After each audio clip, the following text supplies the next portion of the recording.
Go ahead. Go ahead, Bill. Thanks, Jen. Following up on the Nord Stream, I'm wondering if anything happened. I understand you were saying that there was an intent to want to do this in a coordinated way with the Germans, and obviously they made their action yesterday. But was there anything else that happened on the ground in Ukraine yesterday that warranted the sanction happening today rather than yesterday?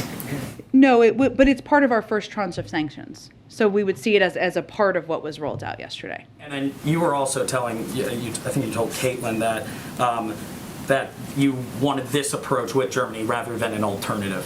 Just looking at, the president last year said in Cincinnati, the construction is already kind of going at this point. I believe the exact 90% of it, yeah. Right. He was saying 9%. So why is this a better way, a more effective way than issuing sanctions unilaterally and then possibly pressuring the Germans to take action themselves? Well, it hasn't been operational, which is an important component, right? It's not like oil has been flowing through Nord Stream 2, which is a very important component here.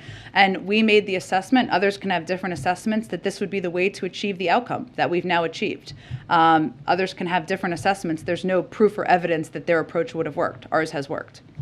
More so the question was, why would not issuing sanctions last year, earlier, why wouldn't have that been effective? Because we felt working in coordination with our German counterparts through a diplomatic process would be the most effective way to approach it. And then I'll pivot just two more.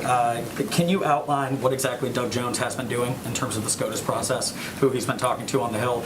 Lastly, the March 18th mask mandate for travel. Just is the administration considering extending that, or is that seen as an expiration date? Sure.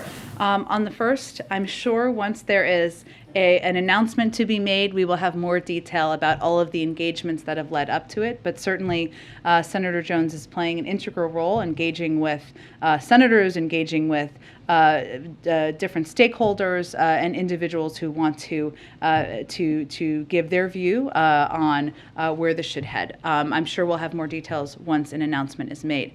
As it relates to the March 18th timeline, the CDC is in the process of reviewing their mask guidelines and their mask guidance.